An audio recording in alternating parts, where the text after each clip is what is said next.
Hi guys, Hengist here from House of Hengist Comics, and a big welcome back to the channel. Today, yet again, we're in Norway, part of our Norway in Flames series, and this is entitled Go Tell the Spartans. Well, let's first look at the news, and there's a lot of it.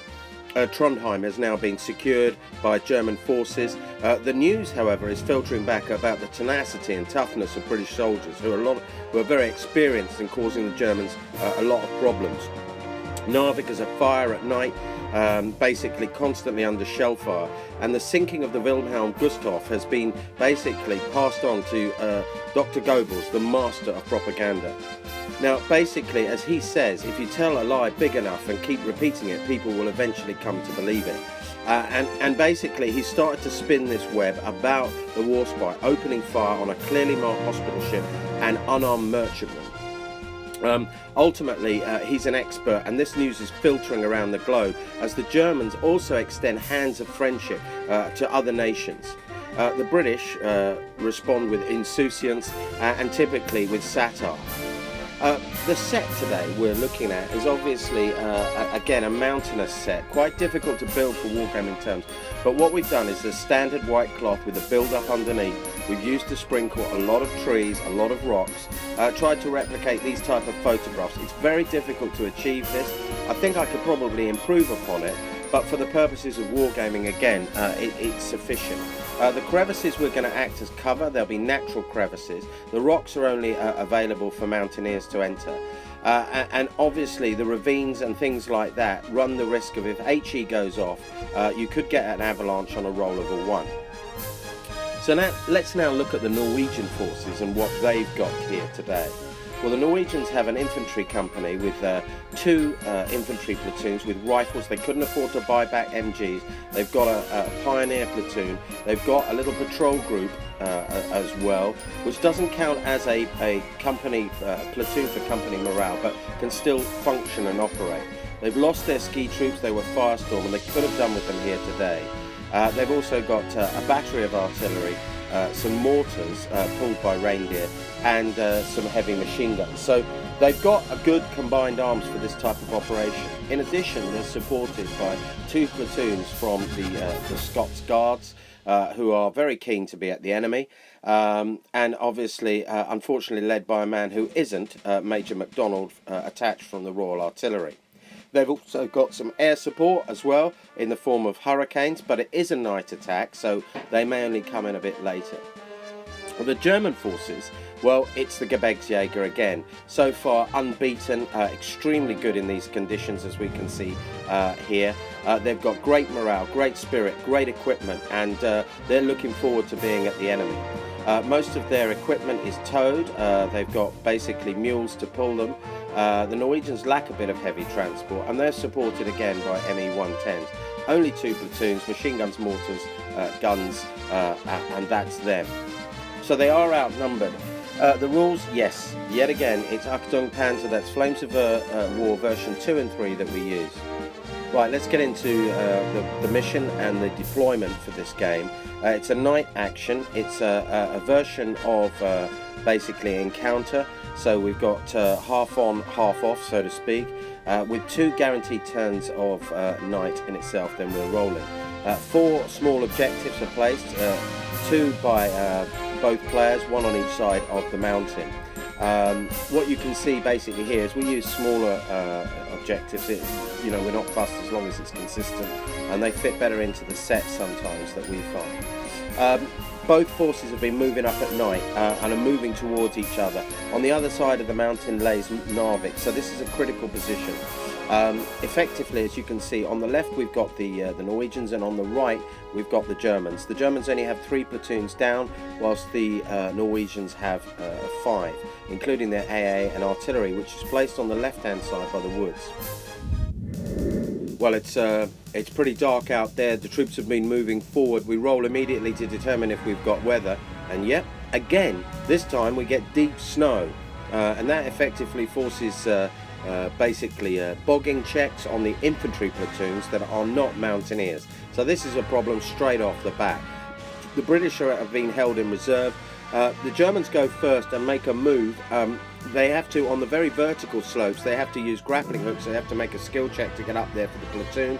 As you can see, once they're up, they're then in a position to basically lay ropes and effectively start moving the infantry forward. As you can see, the extent of the slopes is very, very steep, so they've got to get up those. That's about their turn, and then we basically get the Norwegians responding with their scouts moving up and their infantry moving into the rock line, but they fail with their grappling hooks initially. The Germans, with their very, very good, comfortable stormtrooper, again, basically repel and use the grappling hooks to effectively get up to the ridgeline.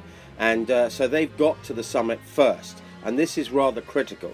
Obviously, the Norwegians continue to move up. We haven't had reserves, and it's not daylight yet. Ultimately, the Norwegians do then proceed to get up and decide to launch an assault. They haven't basically gone to ground. They failed to basically shoot because it was rifles moving at night, and the Germans just tear them apart. In fact, both platoons, the Norwegians lose about 30 men in this desperate assault that they launched straight at the enemy. They could have outflanked. I don't think the Norwegian commander saw it, and basically they repelled. The Germans, who only had one infantry platoon on and mortars and machine guns, were quite astounded. But, they were very, very nervous, but this was a good result. But they start bringing in their artillery, desperately waiting for more troops, and their artillery is quite effective. Begins to pin units down that are on that ridgeline because they're in close enough proximity to effectively spot the patrol group, and which clips basically one of the platoons. Then we see the arrival of the German ski troops. They're basically only confident trained with rifles, but they take up a position on that threatened flanking manoeuvre.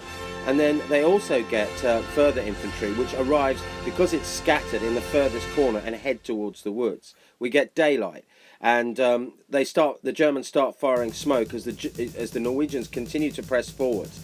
They've now seen that flanking opportunity and begin to try and manoeuvre around it, as you can see here, using the ledge which they can't be seen from, and just leaving one platoon with rifles.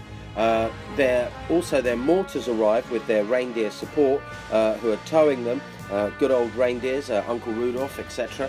And they manage they're moving at sort of 12 inches. But as soon as they arrive, we get air cover. The British fail to intercept that air cover, and an ME-10 basically dives and strikes, obviously shooting up a number of reindeer and destroying a team. The Germans then make a bold move. Seeing the flank go, them being turned, they decide to charge the Norwegians to the front. And basically, although the Norwegians try and hold their fire, they just don't have enough to stop basically the gerbirgsjaeger. They do fire, but no casualties, and the gerbirgsjaeger are in like flint and basically effectively destroy that platoon. As we see, the first of the British platoons arrive, who immediately bog down. Major MacDonald, although he's not bogged, decides to bog with them because it's safer to be at the rear with the lads. He curses and moans at maps. The Germans continue to move forward into the woodline and effectively assault through and knock out an OP, and then start crashing down on the other side of the wood and open fire on the other reindeer carrier. That is slaughtered, so it's venison tonight, obviously, if the Germans hold it. All the Norwegians have really got, and they have to fall back, are the pioneers.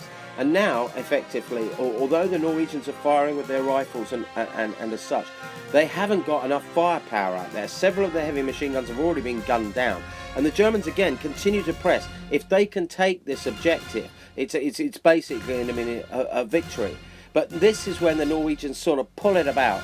They manage, even though they're suffering huge casualties, they manage to basically just hold on and contest that objective. The British have done absolutely nothing, lost 4 men in mortar fire. Major MacDonald has remained gone to ground and in bulletproof cover. But the casualties from the Norwegians have been staggering. Although it's a draw, effectively they destroyed 3 platoons outright. And as we go into the postscript, it was a disaster basically for the Norwegians. I think they lost something like in the region of 130 men. The Germans didn't lose a man. First time in the club history this has ever happened. Loads of Norwegian prisoners of war, and Norwegian morale collapsed in this game. And not only that, the Germans were elated. However, the British Guards, because it's a draw, are likely to bring in their company and assault. And the gerbirgsjaeger are not looking forward to that, I can assure you.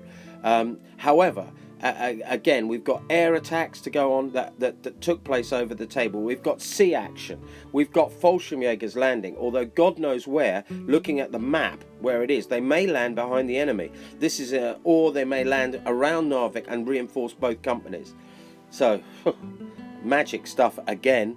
Stay tuned for more from Norway, and my best wishes, and it's over and out for me. Bye for now.